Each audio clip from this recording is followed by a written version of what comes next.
Hello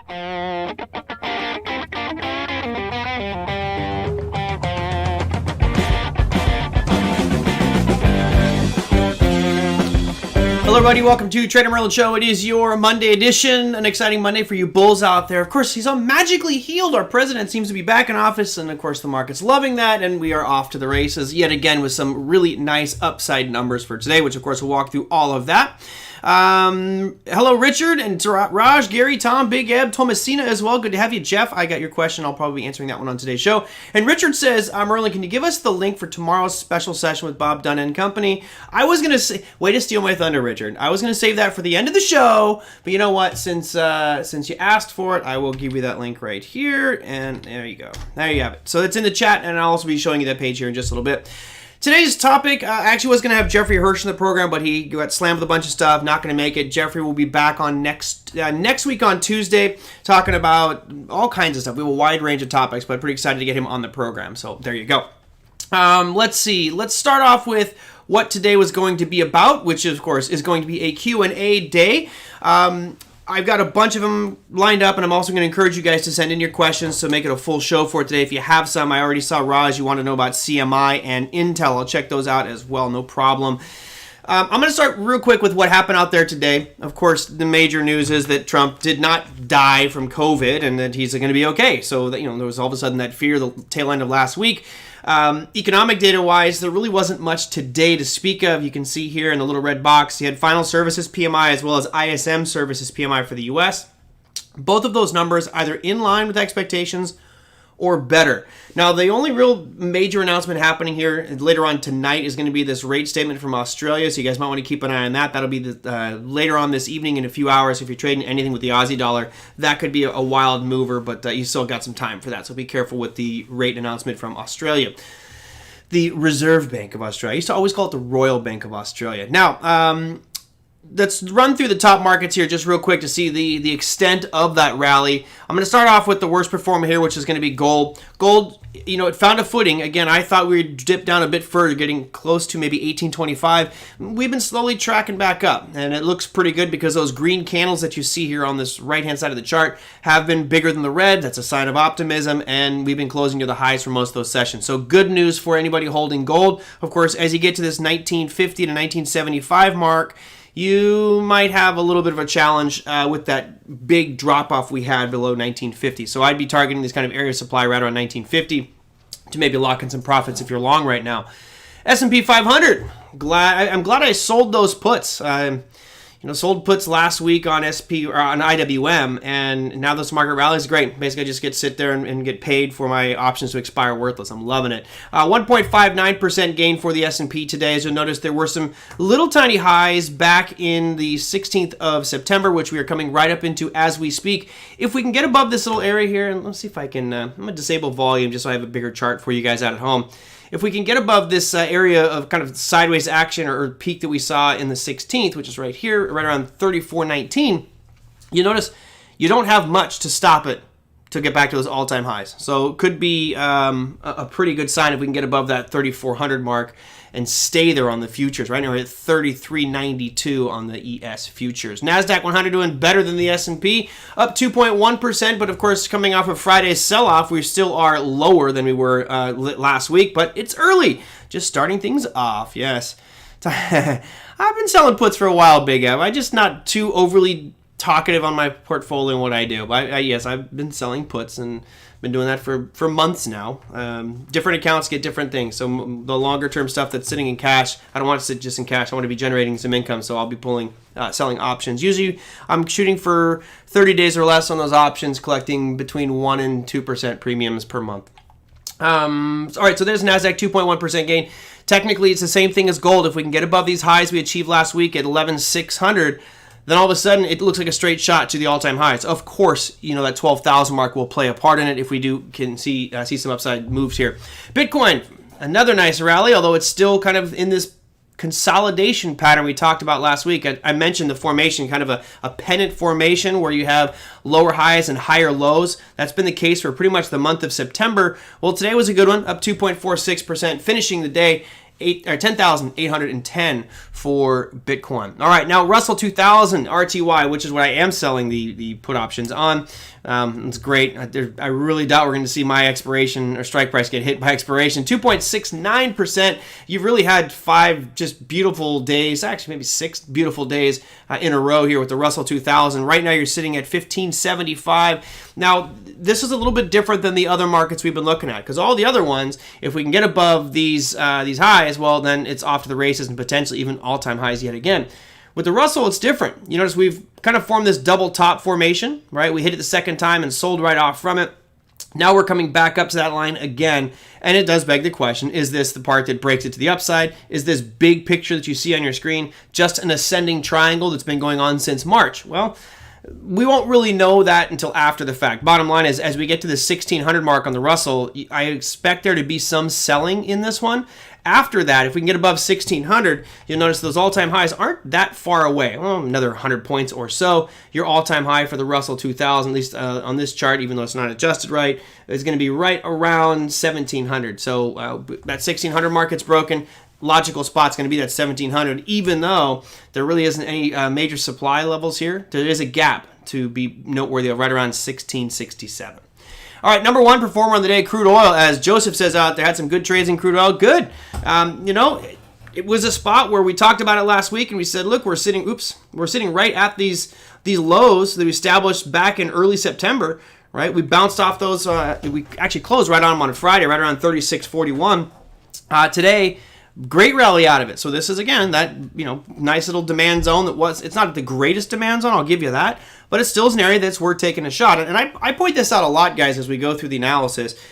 It doesn't matter who taught you supply and demand. You could take it from any instructor at OTA or other instructors out there that are practitioners of supply and demand, and you'll never know if a zone is, the best zone you've ever seen or terrible, right? After the fact, the terrible zone could have worked and the best zone we saw could have failed.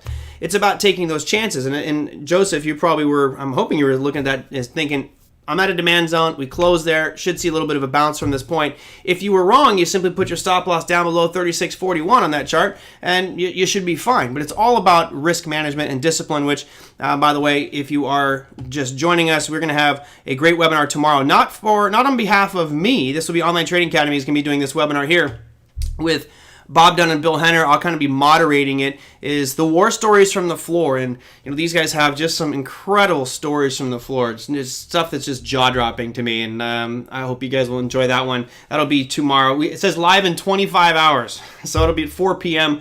tomorrow. So I'll do this show and then take a break and then come back and host that one with Bill Henner and Bob Dunn. Again, the link is in chat if you guys want to join that one. I would encourage you to do so and ask questions. These guys are. One of the things I loved about working for Online Trading Academy is the ability to talk to these guys. So, I talked to Bill Henner, I talked to Bob Dunn, I talked to a lot of the real Chicago floor traders, and it's great for me to pick their brains and hear their stories, because the same basic parallels of things that happened back on the trading floor days, they happen on screen-based trading days. So you just have to learn, what do these guys deal with? How do they deal with it? How do they cope? And how do they get to that point of developing consistency in their trading? And there's common threads there. It's awesome to speak to these guys, so hopefully you guys will enjoy that one. Okay, let's go to listener questions.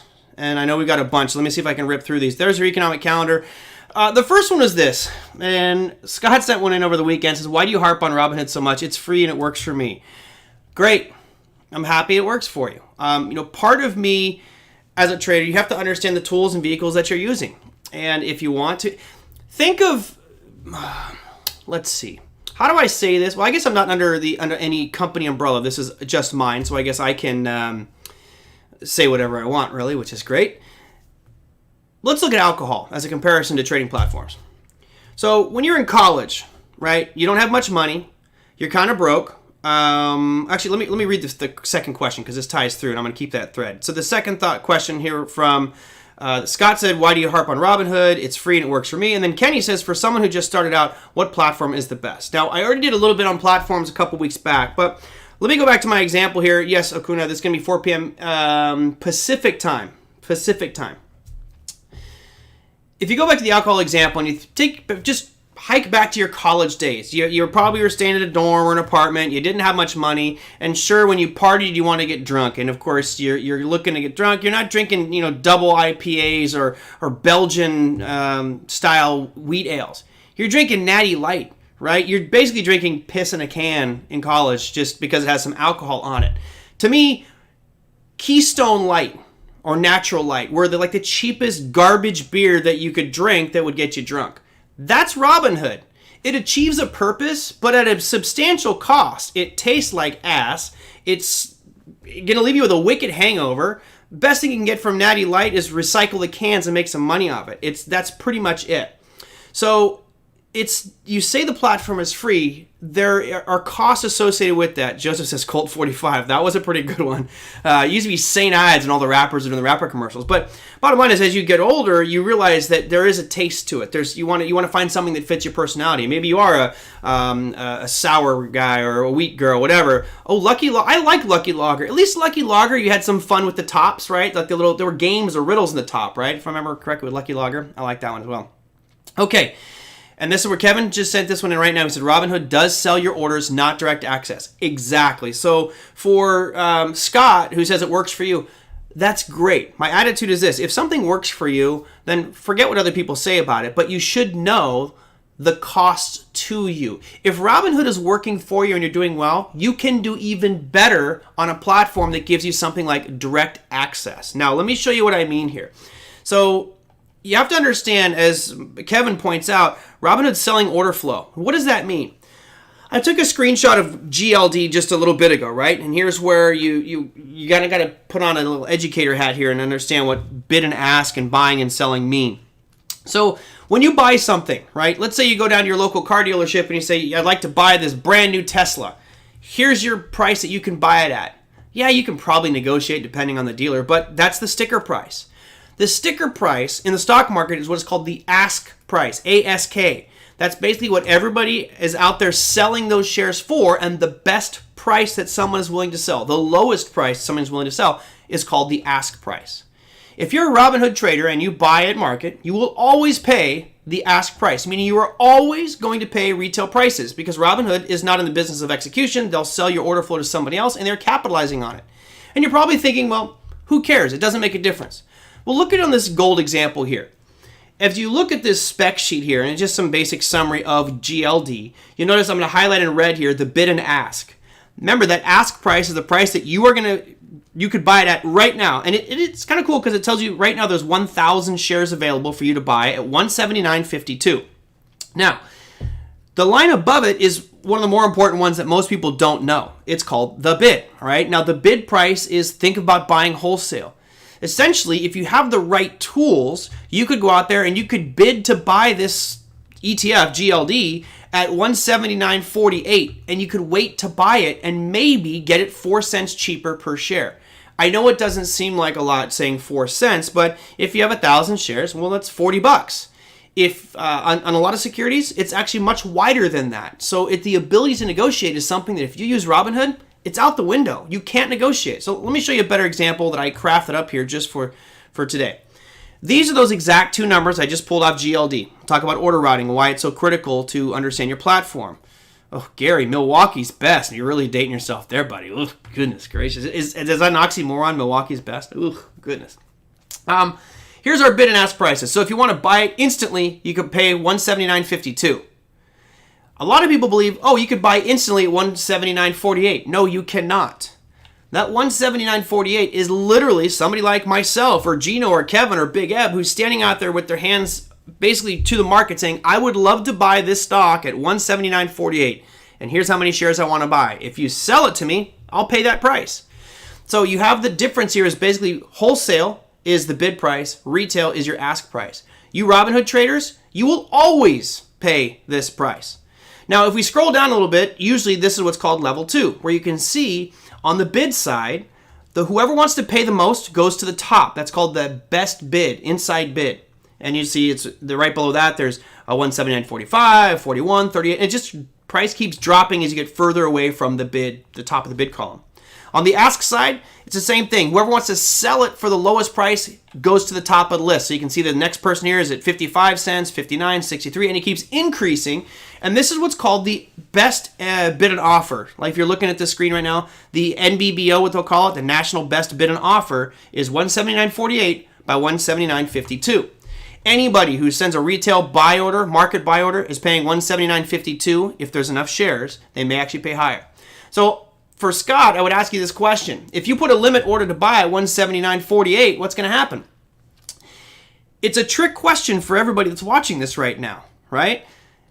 So for Kevin and others here who are using direct access platforms, which give us technology where I can physically go out and I can say, I'm going straight to the market and I'm going to negotiate with that market, we can do things that you cannot at Robinhood.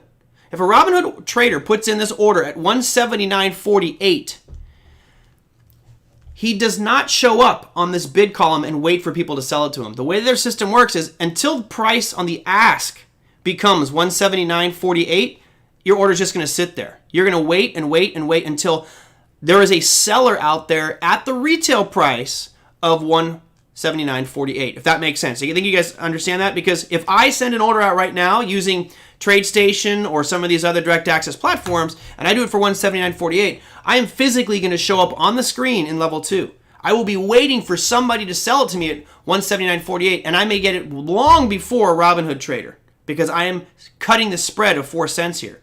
All right, I'm going to buy it cheaper. Or I might not buy it cheaper. I could pay the same price, but I'm going to get it when the Robinhood trader will not, because the Robinhood trader will only get it when it's 179.48, if that makes sense to everybody. It's a little confusing, I know. If you get it, great. If you don't, let me know and I can explain further. But this is the first thing you have to understand about retail trading platforms, especially something like Robinhood. It's free to you, but they have to make money. Adam, are you talking about TradeStation software or TradeStation stock? Because everything has spreads, right? Right now, you're looking at most things are going to have a spread. By the way, I'm glad you put that word in because I did not talk about it. The name of the difference here, guys, between these two columns, and let me bust out my handy dandy pen. The difference between these two prices of 179.48 and 179.52, which in this case is 0.04, is called the spread. That spread, we used to say, that's just basically the tip that you're giving your market maker or broker, right? Now, for $179 stock, I'll be honest, 4 cent spread is not out of the ordinary. That's not bad at all. If you're trading a stock that's, $30, $40, $50, you should have a spread of maybe 1 or 2 pennies. It just makes sense. That's the way our markets have always worked. If you're going to buy something right now and you pay $20 and you want to turn around and instantly sell it back to the person who you bought it from, and you want to sell them to them for a higher price, that's not going to work. It's just not the way that business or economics works. So there's always going to be some spread. One thing that you should identify also, especially for your Robinhood traders, is look at the difference between the bid and the ask. As Dana says, you want tight spreads. If you don't have a tight spread, meaning, a penny or 2, what happens is that's a sign of illiquidity. One of the things you have to pay attention to when you're looking at trading, obviously, especially if you're trading anything with big size, is how much liquidity is out there. So if I bought 1,000 shares of a stock that has a 30-cent spread, I already know I'm in danger. A 30-cent spread tells me that there's very few participants. The fewer participants competing for something, the wider those spreads become. And not only that, but these price levels that you see could be very dramatic. I mean, it might go 179, 180, 183, and all of a sudden we're looking at dollar jumps, okay? So it's key that you look at that level to it as a risk assessment vehicle. Again, I put this limit 179.48 here just as a basic example for everybody that for us, for most of you who are direct access, you could get it at 179.48 long before a Robinhood trader would. The Robinhood trader may never get filled, if that makes sense. So let me give you guys an example on the screen right here and see if you understand this one. Let me release those. Okay. So let's say that this is me over here. I'm going to just write me next to it. There's Merlin, MR. All right? And I'm just sitting here waiting. I got my limit order at 179.48. And over here is a Robinhood trader who also has a limit order of 179.48. Now, how can I possibly get filled, right, before Robinhood trader? Well, the way is this. Let's say a seller comes in and says, you know what, I'm willing to sell it at market at 179.48 and I get filled. So all of a sudden, I am now long whatever stock this is at 179.48. The Robinhood trader will only get filled once this price of 179.48 is the inside ask price. And it may never get there, right? It may not get there. So a couple questions. Ukuna says, which of the two is the market price? It depends whether we're buying or selling, Okunola.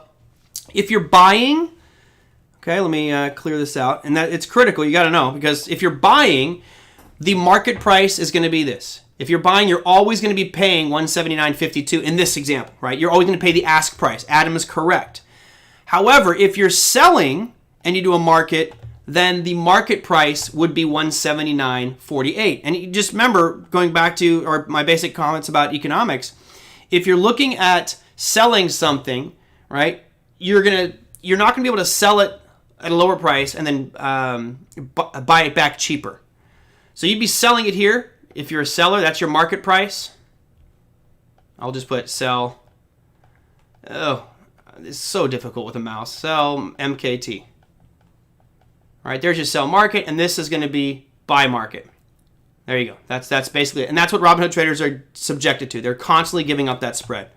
All right, I may have beaten up that much. So how do you know how much brokers... It's fairly simple. So how do you know which brokers are which? So if you look here, and unfortunately, guys, I can't bump up the fonts at all. But if you go to like equity markets, let me just type in Microsoft. Okay, here's Microsoft. You notice here it says there's a little button. I know you might not be able to see it. It says route. Right now, most platforms will have what's called smart routing or intelligent routing. That is an algorithm they use to figure out which ECN would be the fastest and most efficient. And there's fees associated with that. If you look here, I've got a drop-down menu. And these are all sorts of different ECNs that I can use to access the market. So there's ARCA X or BATS. Those are some of the big ones. Edge A, Edge X. These are all big-time ECNs where I can directly route my order to the market. Now, the one thing that it was missing from this picture I drew here for you guys, and I apologize, I just whipped it together last second.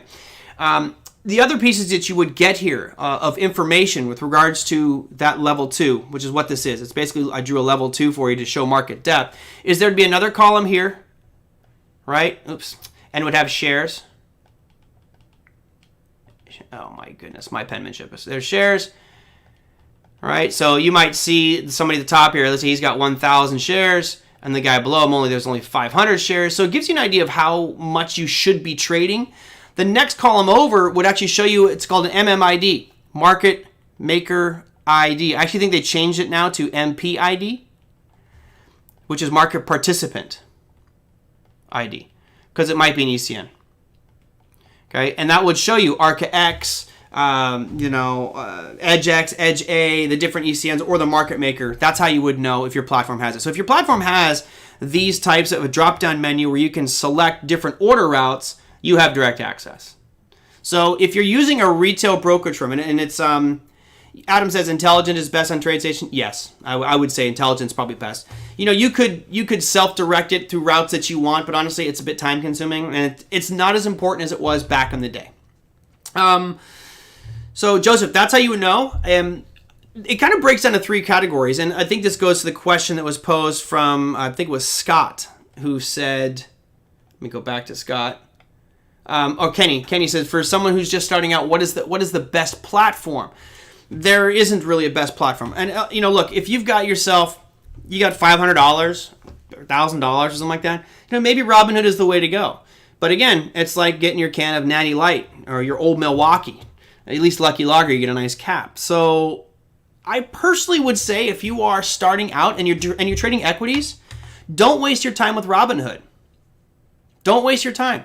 Go and open an account at something like an E-Trade or an Ameritrade for a couple of reasons. Number one, there's no fees on equity trades anymore, right? They removed the commission, so who cares, right? They competed directly with Robinhood. And the services and features you get, I'm not sponsored, guys, by Ameritrade. I'm not sponsored by E-Trade or anybody else. Matter of fact, there's no money coming in except what you guys send me every now and again, so thank you. You're not getting the tools needed to adequately analyze the markets on Robinhood. You're always paying market orders. So if you're already getting the worst service and you're already paying market orders for everything, why not at least get some features and functionality and service tools that an Ameritrade or an E-Trade or a Schwab will provide you, and they're not going to charge you commissions either. I would say start there. Now, the reason I would say, as Thomasina says, I love him at TD Ameritrade. Yeah, great. And what's nice about that is you can start off with just the retail platform. And yeah, you're probably not going to have directed order routes. You're probably going to be subject to paying market prices. The benefit is there too is once you get comfortable, and I'm just assuming you use E-Trade, right? Because Thomasina brought it up. Once you get comfortable using their retail platform, then once you have enough capital or you start to feel better about it, you can actually upgrade to some of their direct access platforms. They do have direct access platforms, which will give you direct access routing. But for the most part, most retail people aren't going to need direct access. I would never go back. I feel like not having direct access is operating with a handicap at all times and basically giving extra money to people that already have plenty of it. So there you go. Kevin is right. He says there's always a learning curve too for platforms, so be sure to go to YouTube and look up platform you choose and learn how to use it. Yeah, whatever platform you do decide to use, not just the YouTube, but go to their, usually the help desks are pretty good. If you have Simulator, I would say stay in Simulator for a little bit just to know all the little nuances of your platform. They're all, while I say they're all very similar, there's a lot of big differences with them too, and how they name things, the symbology, features and functionality. Now, let's say you're getting better and better and better, and you're like, I believe Brendan, who's probably not here today, but Brendan, he's a coder, he's a programmer, and he wants to get into writing his own code. Well, you're not gonna be able to write your own code on Robinhood. Platform like TradeStation, though, actually has what's called easy language. By the way, it ain't easy. Whoever named that needs to be beaten with a rubber hose. But easy language allows you to go in and program the platform. So if you want to go in and put in algorithms and different things that you're strategizing, go for it. You got to know what you're doing. I like to think I'm a relatively smart individual. I still can't figure out easy language, so I haven't done that. But I know a lot of people who have. They've taken concepts that they learned at Online Trading Academy or some other organization, or just testing out different strategies. And what's great is you can actually put those strategies in, and you can back test those in a simulated mode. You can actually track it current real time in a simulated mode, and then once you feel like you've developed something good, then you can turn it on and let it run. So, but I personally don't. I'm not the algorithm guy. I'd rather just trade manually. I like it. Does this topic apply to stock options? No, the options are a little bit different. There's still going to be fees charged. I believe the order routing is going to be similar. It's not that there's an ECN price, but like on some option platforms, you're going to be stuck with, here's what, if you want to buy a call, you're going to buy it at this price. You want to sell a call, you're going to sell it, depending on the strike price that's offered at that moment. So most trading platforms that trade options are going to be above that, right? So if you look Thinkorswim or TradeStation, different option platforms, they're going to be giving you ability to negotiate with options. So I think that with the options space, for the most part, you have flexibility there. You don't necessarily need ECNs, although my guess is with somebody like Robinhood or a very basic retail platform, they need to make money somehow. If you looked at Charles Schwab's income statements and their earnings announcement, a lot of their income was coming from interest on capital, meaning you brought in $100,000 and 50 of it's just sitting there right now as you're waiting for the next move. They're earning interest on that, and that's where they're making a lot of their money. Where's Robinhood making money on? Right? You got a millennial with $1,000 in their account. There's really not a lot of money there, so they're selling order flow to other people who could technically be trading against your order flow as well. How long did it take me to get filled with my IWM puts? Pretty much instantly. With the IWM puts, I remember correctly, it was like a 5-cent spread on them, and I just cut the spread in half. It just jumped right in the middle and got filled instantly. There's orders that are in the back, like behind the scenes, that aren't showing up in that order book when you look at options. So,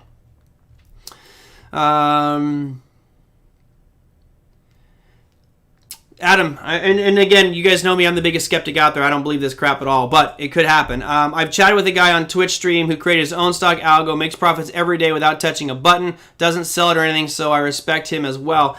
Yeah, I mean, maybe. I don't know. I don't think that there's an algorithm out there that will allow you to win every single day. No, I don't buy that, but whatever. Most option education videos on YouTube are Thinkorswim focused, right? Because again, Thinkorswim, when it started off, that's all they did. it was just a purely options platform. And this is why I'm really excited about some of the updates in Click. I think in a couple weeks, guys, there's going to be a webinar with Todd Davis and Mark Greco talking about some of the innovations with Click. And what we've got a lot of options instructors that teach from the Trading Academy. What they've done is they've gone through and said, what are the best features that you think are in Thinkorswim and why?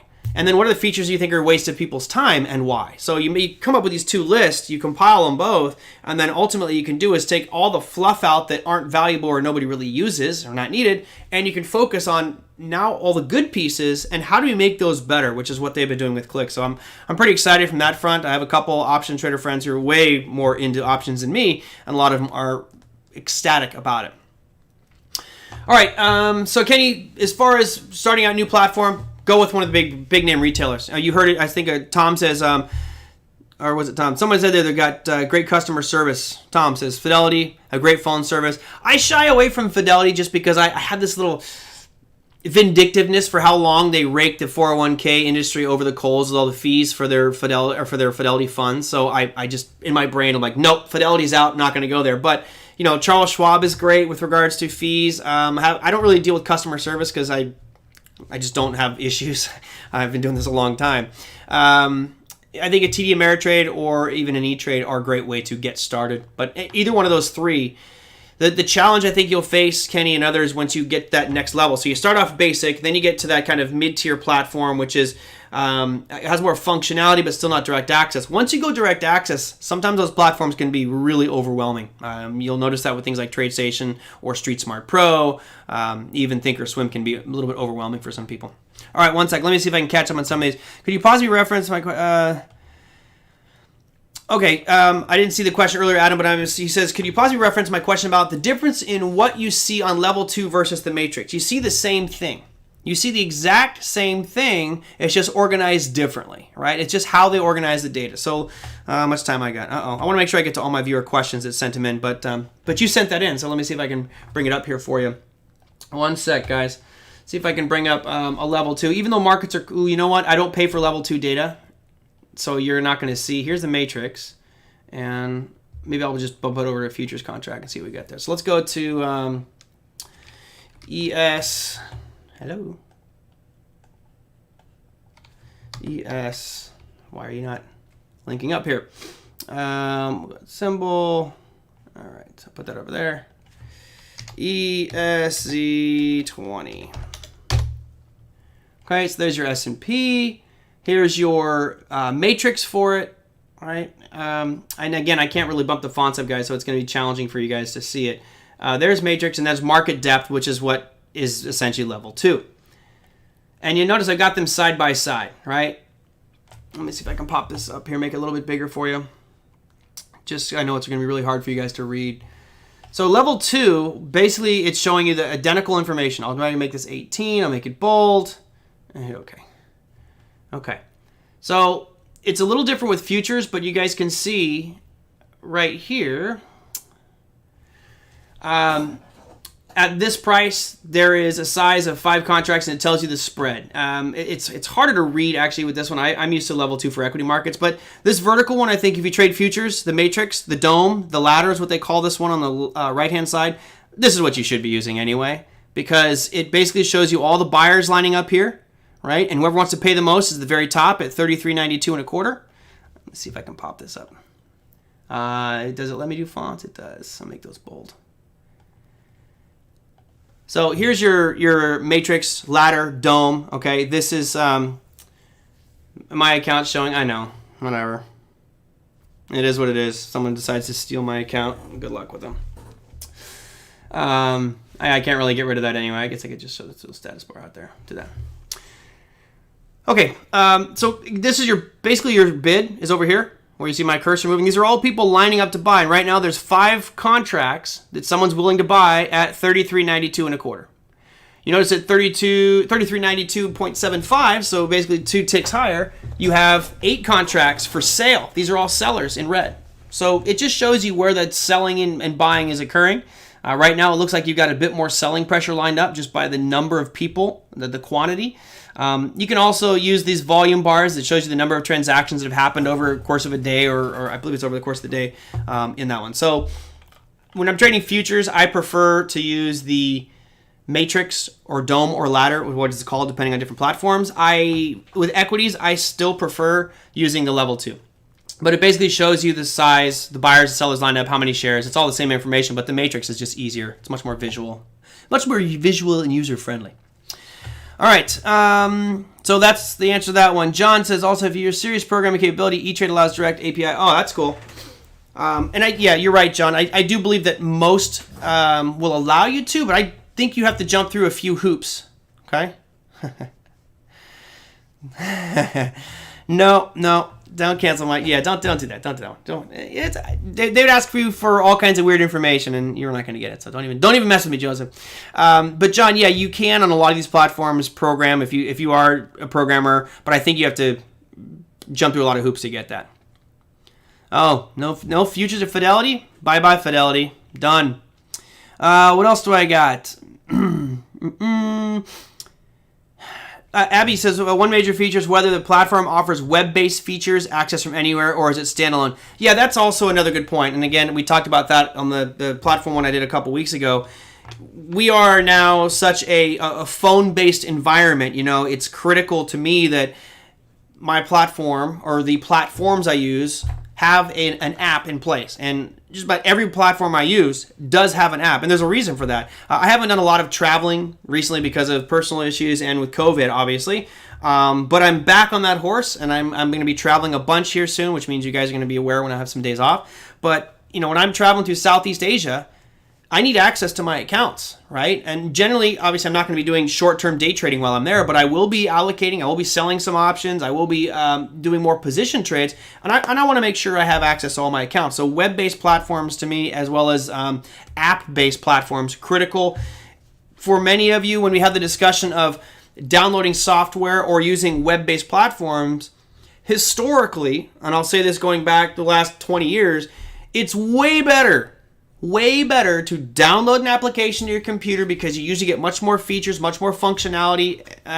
But that's all changed in the last couple of years. When we were looking at Click and what we were going to do with regards to that platform, the feeling was web-based is the way to go.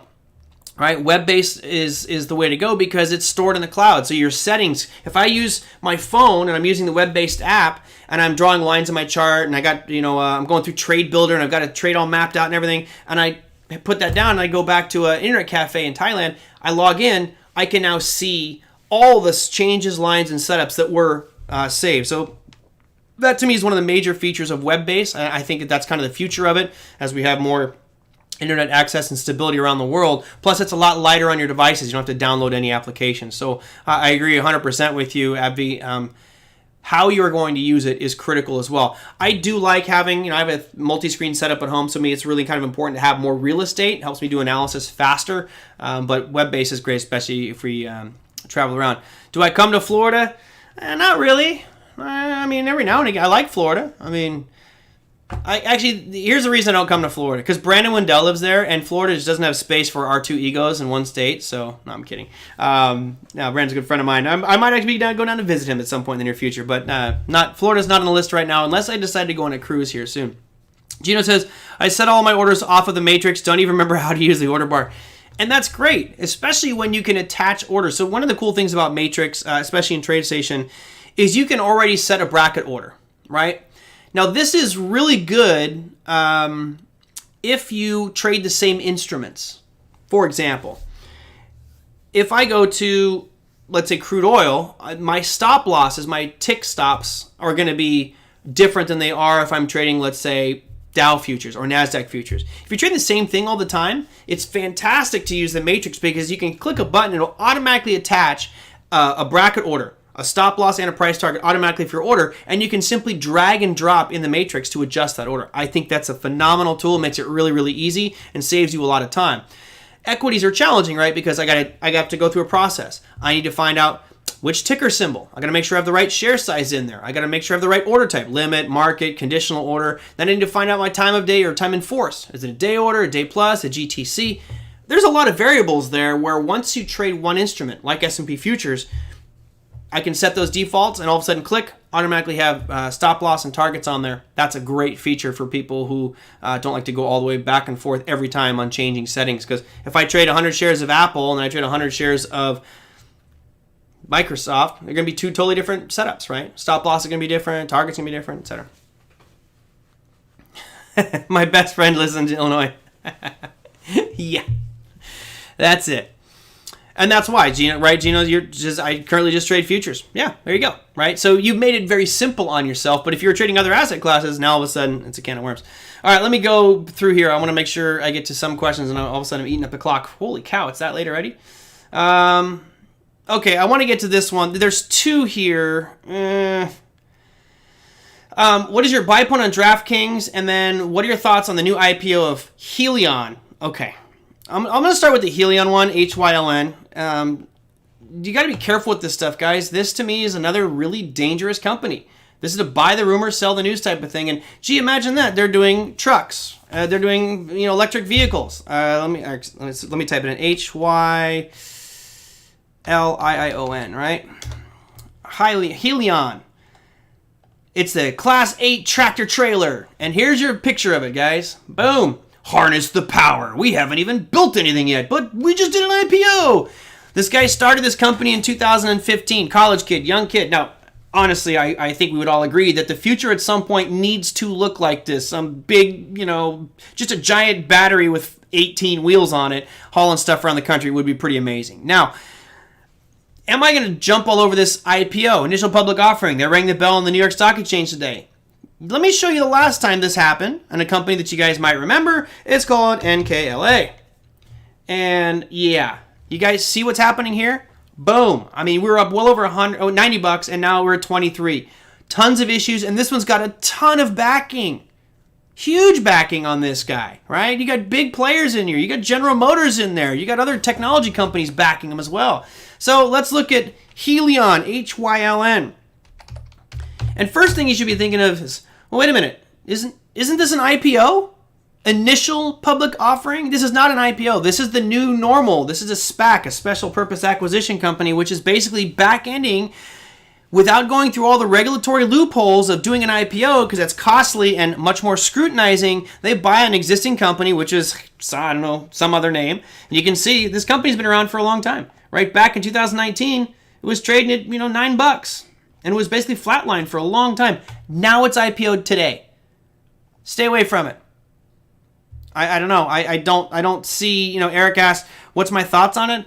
I think that this is the new cannabis company. This is the new internet stock, right? It's all about electric vehicles or alternative fuel vehicles taking over the market and people gobbling it all up. They definitely timed it right with the hysteria behind Tesla and Nikola and NIO. These companies are doing great. Personally, if you're thinking long-term on this bad boy, do not look at this chart and think that this is the price of the company. It's not. The price of the company is $39.16, but all this data before this, it doesn't exist. They just did an IPO, so this is the only bar that's real. Everything else is speculation and people who were in the know long before. This is the SPAC holders, right? The people who brought this company public are the ones that made hundreds of millions of dollars on this thing. Forget it. Leave it alone. Last one, which was DraftKings. Todd says, what is your buy point for DraftKings? I do not have a buy point. I got a short point. DKNG. Why am I negative on DraftKings? Well, first off, I mentioned this a couple weeks ago where you're looking at these athletes and you saw with Cam Newton. I mean, the game tonight was supposed to be yesterday and got delayed, got canceled, and then postponed till tomorrow or tonight because Cam Newton has COVID and other players on the team have COVID. You're in a packed locker room with a bunch of dudes all day long when they're fighting on the football field. All day, for a couple hours. They're pushing and shoving and spitting and yelling and talking trash to each other. 6 feet ain't going to cut it. And these guys are, inches away from each other. So if this spreads and gets worse in the NFL, they're going to stop the NFL season. And DraftKings is going to start to shut down. Baseball, baseball's almost done. Basketball's almost done. So as soon as basketball and baseball are done, and maybe football has some, and hockey's done, by the way, what else is there going to be to bet on? Horse racing, right? We're going to make up something. We could make a, maybe DraftKings has a thing on which politician's going to be the next to get COVID. I don't know. But what are you going to bet on in 6 months? I don't think you're going to have much. So I personally am more of a short on this bad boy. Plus, if you look at the chart here, they also said they're going to issue 32 million shares, right? They're going to sell 32 million shares. That's dilution of value. If I have 355 million shares, which is exactly what DraftKings has, and everything's normal, price is normal. But now you want to sell an extra 32 million shares to the market. What's that? It's dilution of value by about 10%. It's about 9.5% dilution of value. So to me, not only is DraftKings going to sell off because of the new shares, but in a few months, DraftKings is probably going to sell off because people aren't betting on football. They're not going to bet on basketball, and they're not going to bet on baseball or hockey because they're done. So I don't like it, Todd. I think this is a great opportunity to buy some puts for the end of the year. Call it a day. I think it'll be fine. All right. Let's see. What else you guys got? LeBron is done. The guy's playing pretty good. I dislike LeBron immensely, but, whatever. I've never seen a bigger whiner in professional sports than that guy. And Big Eb, 4.5 million people watched the NBA playoffs, a 70% increase or decrease from last year. Yeah. I know it's happening kind of with all sports, too. Not to take anything away from betting. Yeah, Abby says, I don't trade DraftKings, but on the monthly has a potential to fall to 35. That's the big logical target. I think there's a big stop at 50, but I mean, look, if you bought some puts that are out, let's say 90 days on this, baseball's going to be done in a month, right? Baseball's done. Hockey is already finished. Basketball is going to be done in another week. So you already lost 2 betting sports, hockey and basketball. Football will be the only one, and all of a sudden they're talking about postponing games. I have the sneaking suspicion the NFL is going to cut those seasons short because of COVID. And if that happens, DraftKings is done, man. Done. Yeah, Packers game against Atlanta, really? Snooze fest. I love Matt Ryan, but come on, man. What are you doing out there? All right. What is NBA? Is that a stock? The National Basketball Association. All right, let me see. I got one more. I'm already going to go way past length in the show today. Beer sales will go down. I know. With this whole COVID thing, man. Adam, I hope so. I grew up in Northern California, so I am by nature a hater of Southern California teams. So watching the Dodgers make it to the World Series again and fail is almost as good as watching the Giants win the World Series. So all you Dodger fans out there, I just cannot wait to see that. The tears flowing. We lost again. Let's see. Does your same cyclical logic that you apply to DraftKings apply to your Rocket mortgages? I know interest rates are being low is only making the company more valuable. Is that the ticker symbol is RKT? You said that one in, Jimmy. I don't even look at Rocket Mortgage. Is it RKT? Because I got RKT up here, but I'm not sure that this is Rocket Mortgage, so apologize for that one. It says Rocket Cause, but... So, yeah, I'm not sure. Let me see if I can pull it up here, because I don't follow that one. But, in theory, they should be booming, right? Because of how low rates are. So, Rocket Companies. I got Rocket Companies, profile. I think that's it. Okay. I gotta tell you, it does not look good right now if I'm looking at this daily chart. I actually would have expected to do better given the number of new home sales and existing home sales are they're off the charts. Knowing that and knowing that rates are going to stay low probably for some time, it would make me think that Rocket would be going up. Because I just feel like you're going to have more transactions. I mean, look at the number of mortgages, the number of pending and existing home sales have all been steadily increasing. So that should bode well for Rocket. Something obviously is not happening, not going well with them for the last month, right? From 34 down to 20. My gut tells me that should be moving up because of that information, but I don't know. I don't really follow Rocket Mortgage much, but I think there's really not much data to go off of, but still. That's a pretty steep decline from 34 down to 20. I'd have to dig deeper myself and to see what the IPO price was, what some of the historical data was. But you would think that low rates would be attractive for somebody like Rocket Mortgage to keep going up because people are refinancing and more and more fees and more fees and more fees. Okay, let me go. I gotta get rid of some of the stuff. Where was I? I want to make sure I get to your announcements for tomorrow. which I might be able to get to right now. There we go. Perfect. So as I look at the clock and I realize I'm going to go way long today, and I have a meeting here soon, so I got to wrap it up, guys. Here is your economic calendar for tomorrow. This is for the 6th of October. As you can see, you've got President Lagarde speaking from the ECB. That's always going to be an important one. That's at 1:30 in the morning, guys. So that's already going to be priced into our market by the time we wake up. You have ECOFIN meetings as well. And Lagarde's doing another speech at 6 a.m. So there's multiple speeches from the ECB tomorrow. So anything with the euro could be at play big time. You see Jolt's job openings coming out tomorrow. That's expected to decline. You also have Powell speaking tomorrow. A couple other FOMC members such as Kaplan and Harker are speaking. So it's going to be a busy day with regards to speeches, and there's not really much that you can do to prepare other than just know they're speaking at that time and be careful with those ones. Economic data-wise, there's not a lot of other really important stuff happening in tomorrow's market. Joseph, you said your OTA show is open you mean the webinar for tomorrow? Yeah, some of them are, some of them are not. This one tomorrow, which is War Stories from the Floor with Bob Dunn and Bill Henner, that will be at 4 p.m. Pacific time tomorrow. I totally encourage you guys to join that one. It should be a lot of fun. If you know Bill and Bob, I mean, these guys are awesome. They're just great, fun people to hang out with, and I'm hoping you don't get in trouble for some of our stories because Bob likes to go off the rails sometimes, which is always fun. But yeah, that'll be tomorrow. That's going to be at 4 p.m. So basically, I'll do my show tomorrow. And I'm going to have Corey Lane on the program tomorrow. They've also got an event coming up next week. We're going to talk a little bit about their kind of round-robin Trader Summit thing that they're going to be doing. Talk some options, talk some markets tomorrow, and lots of stuff to go over. Let's see. Oh, yeah, Catherine was asking about is Thinkorswim Direct Access. Yes, you have order routing and level 2 on that as well.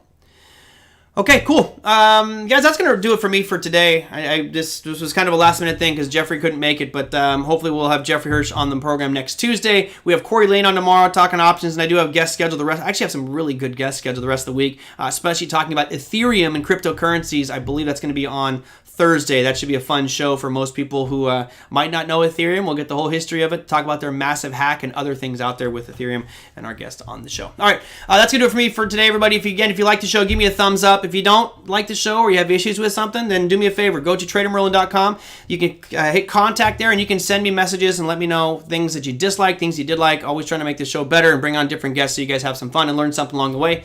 Till then, happy trading, everybody. I'll see you tomorrow with Corey Lane. Take care.